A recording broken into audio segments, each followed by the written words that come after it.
Et je te prie d'ouvrir grand nos oreilles et nos cœurs à ta volonté, à ta voix, Seigneur, qu'on puisse te connaître encore plus au travers de ces partages. Merci Seigneur, parce que, comme on le disait même au début, on ne repartira pas comme on est venu. On veut plus de toi, Seigneur. Nous te prions, Seigneur, que tu nous remplisses encore plus de toi, qu'on te connaisse encore plus. Qu'on connaisse encore plus ton amour, Seigneur. Amen. Étant donc justifiés en vertu de la foi, nous sommes en paix avec Dieu par notre Seigneur Jésus-Christ. C'est par son entremise que nous avons eu, par la foi, accès à cette grâce dans laquelle nous nous tenons et que nous mettons notre fierté dans l'espérance de la gloire de Dieu. Bien plus, nous mettons notre fierté dans les détresses, sachant que la détresse produit l'endurance. L'endurance, une fidélité éprouvée. Et une fidélité éprouvée, l'espérance. Or, l'espérance ne rend pas honteux, puisque l'amour de Dieu a été répandu dans notre cœur par l'Esprit Saint qui nous a été donné. Ce matin, et vous l'aurez compris, l'équipe qui a préparé ce temps de culte a choisi de méditer sur l'espérance. Mais avouons-le, le mot espérance peut parfois paraître un peu éthéré. On l'emploie à toutes les sauces. J'espère qu'il fera beau. J'espère que l'équipe de France va gagner. J'espère que la sono ne grésillera pas pendant le culte. C'est pas sûr, nous dit le professionnel. Bref, parfois l'espérance ressemble à une sorte de bougie d'ambiance chrétienne. Ça sent bon, ça fait joli, mais est-ce que ça éclaire vraiment ? Et pourtant, Paul ose dire « l'espérance ne rend pas honteux ». Autrement dit, elle ne nous expose pas à la honte, elle ne nous ridiculise pas. Alors, d'où vient cette audace ? Quelle est cette espérance qui ne déçoit pas ? Et comment dans les détresses du monde, peut-on encore espérer sans être naïf ? Alors, je ne prétends pas forcément répondre à toutes ces questions, mais je vous propose de cheminer ensemble sur ce sujet et de commencer par le commencement. Et le commencement, pour Paul, ce n'est pas une ambiance émotionnelle. Ce n'est pas non plus un grand élan d'optimisme. Le commencement de l'espérance chrétienne, c'est la justification par la foi. Il l'écrit, « étant donc justifiés en vertu de la foi ».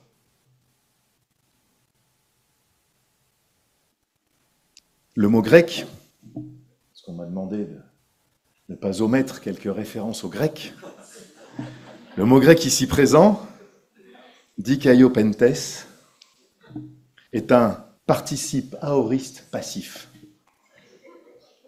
Alors, je ne vais pas vous embêter avec la grammaire grecque, mais si j'osais une traduction maison, si je puis dire, je dirais « ayant été justifié une bonne fois pour toutes par quelqu'un d'autre que nous ». Et ça, c'est une déclaration. Ce n'est pas une condition. Ce n'est pas un processus graduel ni une récompense pour bonne conduite. C'est un verdict. Vous êtes justifiés. Et non pas « vous serez justifiés si vous tenez bon jusqu'au bout ». Pas non plus « vous serez justifiés si vous ressentez très fort la présence de Dieu ». Non. Avec ce verbe « dikaiopentes », c'est fait. Et c'est ça qui est important. Parce que si la justice de Dieu est déjà donnée, alors on n'a plus besoin de la mériter. On peut cesser de courir, on peut respirer. Et Paul continue dans cette logique. Nous sommes en paix avec Dieu, dit-il. Ce n'est ni plus ni moins que le résultat direct de cette promesse. On pourrait croire qu'il s'agit ici d'un sentiment de paix intérieure, mais il ne parle pas de notre état émotionnel. Il parle d'un état de relation restaurée. Ici aussi, en traduction plus littérale du grec, je dirais « nous avons la paix avec Dieu ».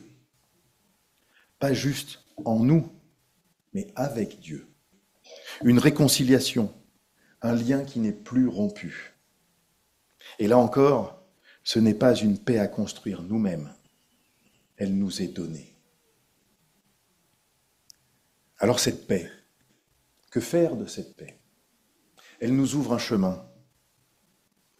Je recite, notre lecture sépare son entremise, donc Jésus-Christ, que nous avons eu par la foi accès à cette grâce. Le mot grec pour accès, c'est prosagogé. C'est ça, prosagogé. Et ce mot, on ne le croise pas souvent dans la Bible. Il était utilisé à l'époque pour décrire le moment solennel où une personne était introduite auprès d'un roi par un médiateur. Donc on ne parle pas ici d'une petite porte dérobée qu'on pousserait discrètement. Non. Non, c'est une entrée en présence royale.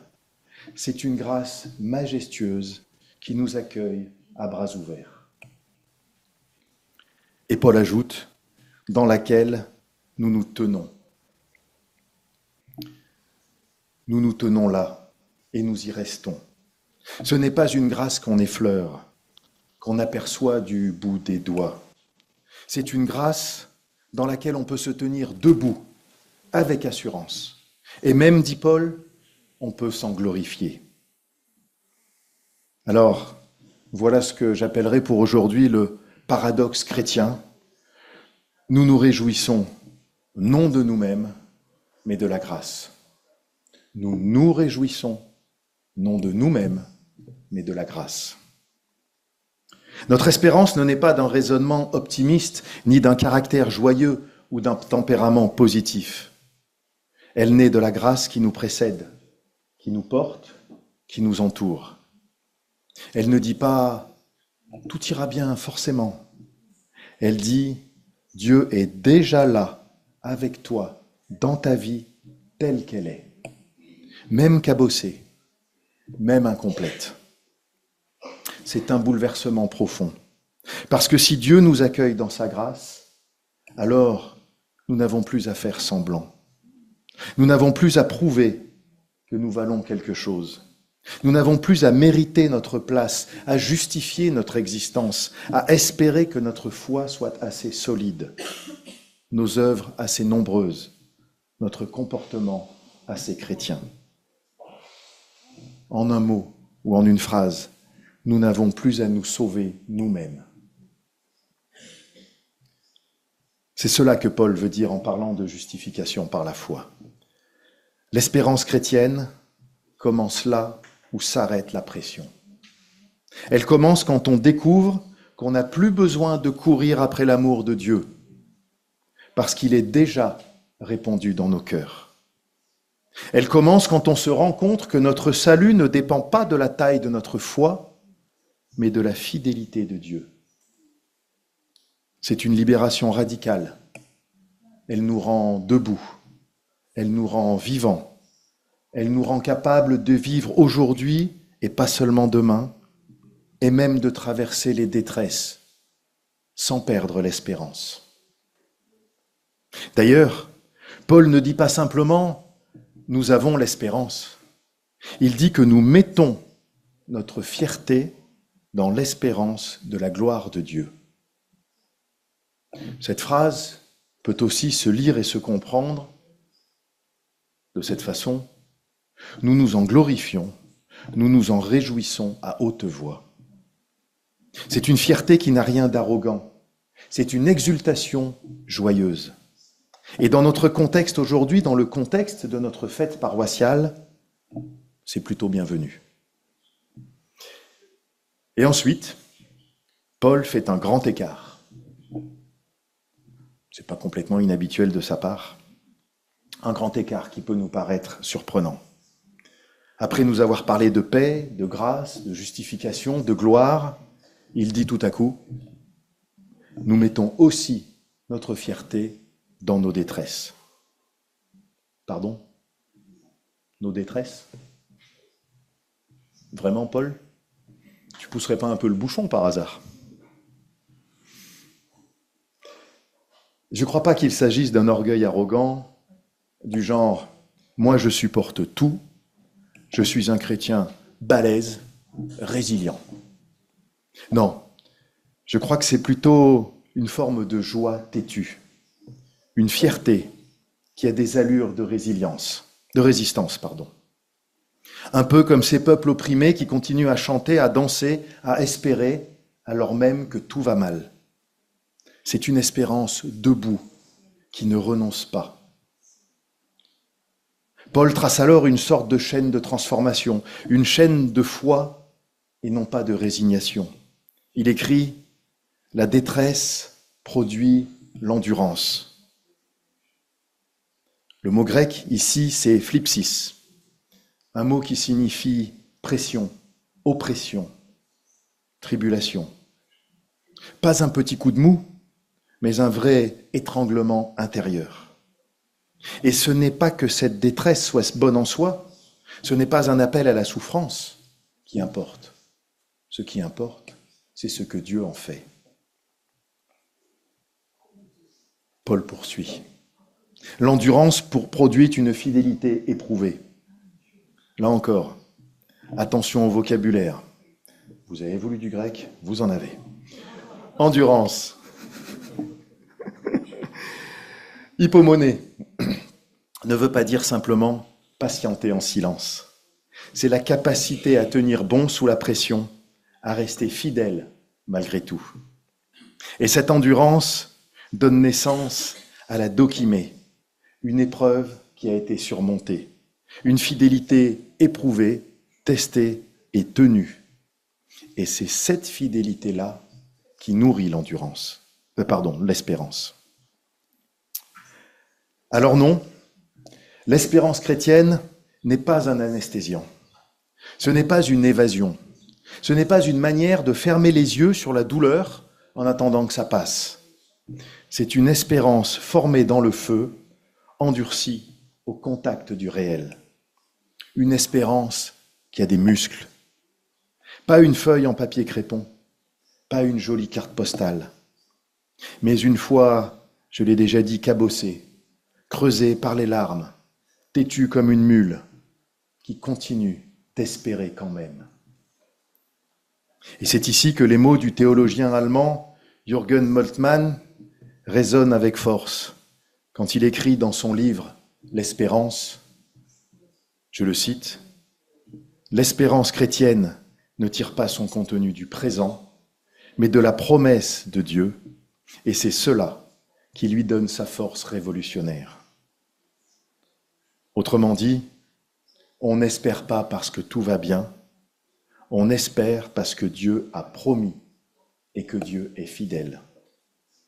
Et cette promesse, elle vient de l'avenir, elle nous appelle en avant. Ce n'est pas une nostalgie du passé, ni une consolation fade. C'est un appel à vivre autrement, aujourd'hui, à la lumière de ce que Dieu a promis pour chacun de nous et chacune de nous, pour demain. Moltmann appelle cela une espérance révolutionnaire parce qu'elle ne se contente pas de consoler, elle met en mouvement. Elle transforme les cœurs, les communautés, les regards qu'on porte sur les autres et sur soi-même. Elle change notre manière d'habiter la douleur, sans jamais s'y résigner. Et c'est pour cela, voyez-vous, que l'espérance ne déçoit pas. Elle ne déçoit pas parce qu'elle ne gomme pas la souffrance, mais parce qu'elle s'inscrit au creux même de nos failles et y fait germer une vie nouvelle. Et c'est exactement là que Paul nous conduit dans le verset suivant. Après ce parcours, justification, grâce, détresse, endurance, fidélité éprouvée, on pourrait croire que Paul nous prépare un feu d'artifice final. Pas loin, je trouve. Il lâche cette phrase étonnante, presque magistrale, parfois potentiellement scandaleuse par sa hardiesse. Je l'ai déjà évoqué, l'espérance ne rend pas honteux. Autrement dit, je l'ai dit, elle ne déçoit pas, elle ne nous laisse pas tomber, elle ne nous couvre pas de ridicule. Là encore, le grec en dit long. Le verbe kataiosiximo, no, signifie humilier, confondre, exposer à la honte publique. Paul affirme donc que l'espérance chrétienne n'est pas une promesse creuse, un doux rêve qui s'évapore au contact du réel. Elle est solide, fiable, résistante. Elle ne vous laisse pas en plan. Elle ne se moque pas de vous. Et pourquoi ? Pourquoi cette espérance tient-elle bon, même au cœur du pire ? Parce que l'amour de Dieu a été répandu dans nos cœurs par l'Esprit Saint qui nous a été donné. Voilà le cœur du mystère. Ce n'est pas notre foi, notre endurance, notre force qui garantissent la solidité de notre espérance. C'est l'amour de Dieu, versé, déversé, répandu dans nos cœurs.